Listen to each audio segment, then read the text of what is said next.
بسم اللہ الرحمن الرحیم. عبد الرحمن یاسین مخاطب ہوں. ویزا فراڈ جو کہ بہت ہی عام ہو چکا ہے.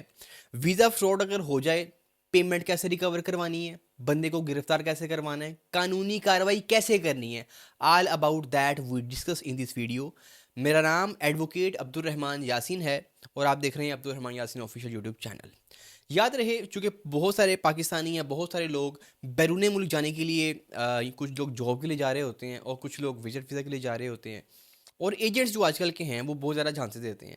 ایون یہاں تک ہو رہا ہے کہ آپ یہاں سے انٹر ہوں گے، جیسے ہی آپ وہاں پہ جائیں گے آپ کو ایک شاہانہ لائف ملے گی، جاتے ساتھ ہی آپ جناب ایک وہاں پہ پی ایم لگ جائیں گے. اس طرح کے سہانے خواب دکھا کر لوگوں سے پیمنٹ لے لیتے ہیں اور لوگ بھی پورا پورا گھر بھیج دیتے ہیں اس کے پیچھے کہ یار بھائی جائیں گے، روزگار لگ جائے گا. لیکن جب پتہ لگتا ہے کہ اسکیم ہو گیا تو وہاں پر اکثر لوگ ہارٹ اٹیک سے ویسے ہی مر جاتے ہیں. اب آپ نے کرنا کیا ہے؟ ویزا فراڈ اگر ہو جائے، جب بھی آپ نے پیمنٹ کرنی ہے تو پیمنٹ آن لائن کرنی ہے. آن لائن پیمنٹ جب ہوتی ہے تو اس کا ریکارڈ رہتا ہے.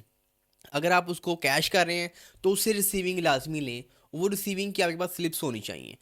دو چیزیں ہیں، دو طرح کی کنڈیشنز ہو سکتی ہیں. اگر تو آپ نے سارے کا سارا بات چیت آن لائن ہوئی، آپ نے پیمنٹ وغیرہ اس کو آن لائن کر دی، آپ نے ساری آپ اس سے ایک بار بھی آپ نے اس سے ملاقات نہیں کی، اس شخص سے، ایجنٹ سے، سارے کا سارا کام آپ نے آن لائن کیا، تو ایسی سچویشن اگر ہے تو اس کو پولیس اسٹیشن ڈیل نہیں کرے گا، اس کو NCCIA national cyber crime investigation agency deal کرے گا. لیکن اگر آپ نے ملاقات کی ہے، فزیکلی آپ ایجنٹ سے ملے ہیں، آپ جو بھی گروپ ہے کنسلٹنسی کا، ویزا کنسلٹنسی جو گروپ ہے یا جس بھی آپ ادارے میں گئے ہیں، اگر آپ فزیکل گئے ہیں وہاں پر تو پھر اس کو NCCIA ڈیل نہیں کرے گا، پھر اس کو ڈیل کرے گا پولیس اسٹیشن.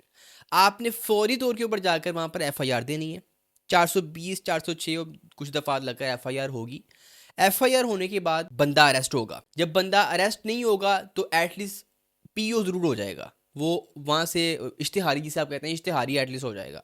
لیکن وہ بندہ پکڑا ضرور جائے گا. اگر آپ پولیس اگر ورک نہیں بھی کرتی، پولیس FIR نہیں دیتی، تو آپ اس کے اوپر ایک ریٹ پٹیشن فائل کریں بیفور دی سیشن کورٹ. آپ کی پٹیشن لگے گی، وہاں پر آرگومنٹس ہوں گے آپ کی. اگر واقعی آپ کے پاس ثبوت اویلیبل ہوئے تو FIR ہو جائے گی. FIR جب ہو جائے، آپ کا ایجنٹ گرفتار ہو جاتا ہے، اس کے بعد الٹیمیٹلی ذرا ٹرائل چلنا ہے اور اس بندے نے چونکہ فراڈ کیا ہے اس کو سزا مل جانی ہے.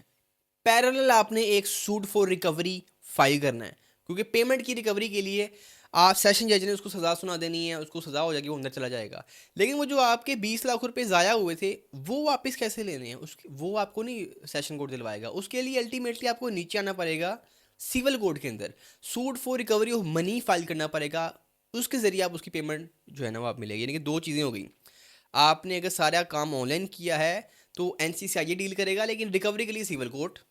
اگر آپ فزیکل مل کے آپ نے ساری وہ ٹرانزیکشن کی ہے، بات چیت ہوئی ہے، ڈیل کی ہے، تو پھر پولیس اسٹیشن ڈیل کرے گی. لیکن parallel suit for recovery of money civil court ساتھ ساتھ چلے گا. تو یہ دو قسم کی چیزیں ہیں. بہتر یہ ہے کہ آپ فل فور ایک وکیل انگیج کریں، ایڈوکیٹ کو انگیج کریں جو آپ کی ساری پروسیڈنگ کو لے کر چلے. یہ فراڈ بہت عام ہو رہی ہیں. ایون 20 لاکھ کا فراڈ، 41 لاکھ کی فراڈ کی میں نے کال سنی. وہ بندے نے پیمنٹ بھی کر دی، سب کچھ ہو گیا، جس آفس میں ملاقات ہوئی تھی وہ آفس بھی وہاں پہ موجود نہیں. وہ کہتے ہیں وہ تو آفس چھوڑ چکا ہے. آفس بند، نمبر بند، نمبروں کی ڈیٹیل نکلوائی تو وہ بھی اس کے نام پہ رجسٹرڈ نہیں تھے. ہر چیز فیک، بندہ بھاگ گیا. یہ بہت ہو رہا ہے. جب بھی آپ نے ویزا لگوانے جانا ہے یاد رہے پیمنٹ آن لائن کرنی ہے تاکہ ریکارڈ رہے. پیمنٹ آن لائن ہوگی تو یہ بہت بڑا ثبوت ہوتا ہے. جس بینک میں گئی ہے وہ بندہ بھی پھنس جاتا ہے، جس کی مرضی اکاؤنٹ میں پیمنٹ گئی ہے وہ بھی بندہ پھنستا ہے. سو لہٰذا یہ ساری تمام ضرور ڈیٹیل تھی. آپ قانونی مشاورت کے لیے ڈسکرپشن میں میرا نمبر موجود ہے، آپ حاصل کر سکتے ہیں، مجھ سے قانونی مشاورت کر سکتے ہیں. اب تک لیتے ہیں تھا، اپنا خیال رکھیے گا. وما علینا الا البلاغ المبین. Thank you.